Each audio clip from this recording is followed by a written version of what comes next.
Hey, welcome back to an all new episode of Construction Secrets with me, David Wintzer. Hang on, my camera's dirty. Me, David Wintzer. As always, you can go over to davidwintzer.com, get your free downloadable templates.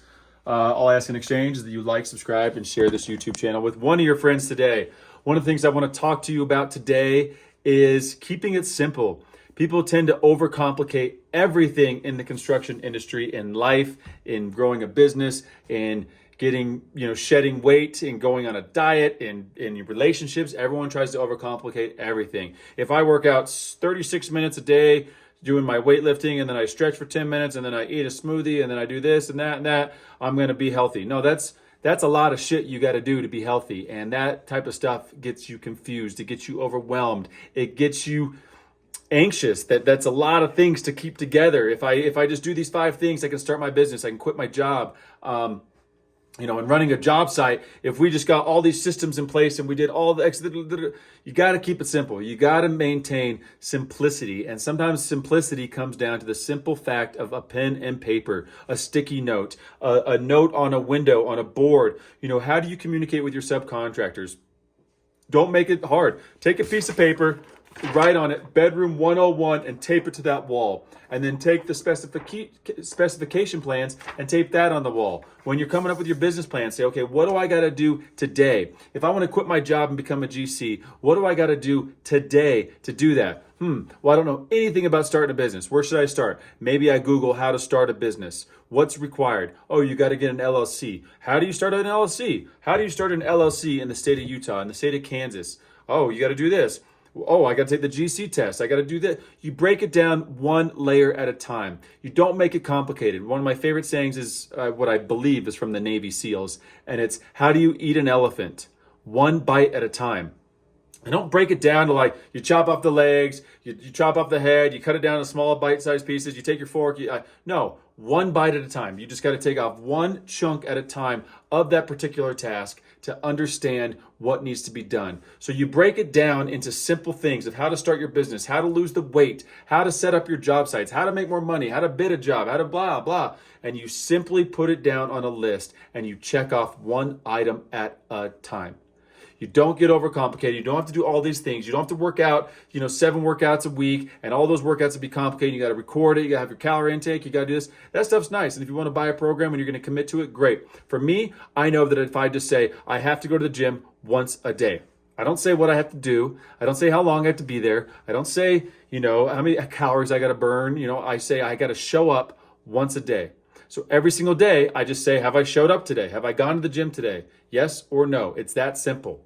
And when you go to your job sites, have you laid out your jobs that everyone can understand it? Is it simple? Is it something that if you were to bring your child in there and you'd say, hey, tell me where the master bedroom is. Oh, cool. Tell me what the sink looks like in the master bedroom. And they can point to the little picture on the wall. Tell me what color the tile is that's going on the wall. And they can point to the picture of the blue tile on the wall. That's keeping it simple. If you say to your kid, scan the QR code, download the system, get on the software and do this, that becomes complicated. And some of these contractors out in the field, I hate to say it, but you got to treat them like your children. You got to keep it simple. You got to keep it basic. You got to keep it to where people are going to do the job correctly. So when you're setting up your job sites, make sure you keep it as simple as possible. Don't get overly complicated. If you start building a system and trust and relationships with your subcontractors, then over time, you can scale it to a more advanced type system where technology is involved.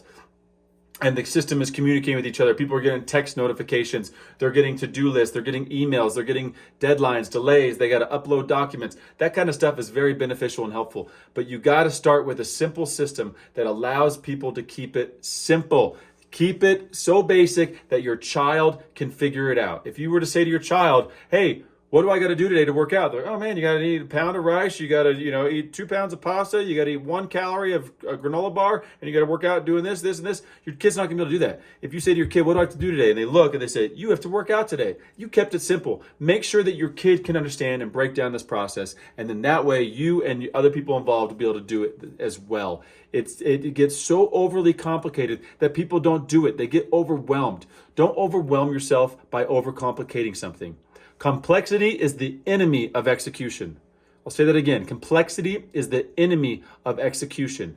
The more complicated you get, the more that enemy is going to block you from executing your plan, whatever that is. And so when it comes to setting up your jobs, running your business, running your life, being proficient in the things you do, you got to keep it simple. And if you don't keep it simple, if you get it overcomplicated, you're just not going to do it. The system's going to fail. It's going to crumble. And then you're going to become even more overwhelmed because the system isn't working. Everything is out of control. It's just too much. As simple as that. It's too much. And when you keep it simple, it becomes a lot easier to manage. And you just have to be the individual that realizes that and sits down and takes the time. And it takes time up front to say, how am I going to keep this simple? And I'm telling you, the simplicity on a job site is like an art project. You tape things on the wall, you color coordinate them, you write on it, hey, Mr. Electrician, here's your task today. Hey, Mr. Plumber, here's your task today. And you just keep it as simple. Hey, here's a marker. I'm going to tape it to your task list. Cross it off when you're done, please. Rather than saying, hey, go into the system, go into a builder trend, go into a co-construct, do all this. Because the system that works the best is the system that you actually use. And the system is only as good as many people as use it. So that being said, like if you and your team use it, it's great for you guys. But if you can't include the electrician, the plumber, the HVAC guy, and the framer all involved in that system, then it's kind of crumbling at all different types of levels. So make sure it's a system that everyone can buy into and everyone understands. And for me, the simplest way is just the elementary school way of like taping things to the wall with colors and markers and a simple to-do checklist that someone out in the field can cross off, put a check and say, done. And you can add to that list, they can add to the list, and you just keep it simple for everybody involved. That's what I got to tell you right now. I guess I'm just kind of I'm out of my long-winded simplicity of this conversation. So as always, I'm not sure if this helps, but I hope it does. And I'm just here to share the things that we're doing within our company and some of the things I've learned along the way in my 15 plus year journey of running and operating a business. And for those of you that don't know, we've been in business here in Park City just for 18 months. We've been a general contractor for 18 months. I left my commercial job for 15. It is a multi-billion-dollar company, but in those 18 months, we've accumulated $15 million worth of work in that short period of time. And I'm just here to document and share with you some of the things we're doing in our company, and hopefully it can help you in your construction journey along the way. So please leave some comments below, things that you'd like to see in your construction journey, things that you're struggling with, videos you'd like to see. I've had a couple people reach out and say, can you make videos on these types of topics? So that's good for me to help understand what, some of the things you guys would like to see in these videos as well. So once again, my name is David Wintzer. Please go to davidwintzer.com, get your free downloadable templates. And as always, I just cannot thank you. I appreciate you guys. I cannot thank you enough. You are the only reason I'm doing this, is to hopefully help at least one of you out there along your construction journey. So thanks again for watching. I appreciate it. And I will see you on next video. Until then, keep it simple. Talk to you soon. Bye.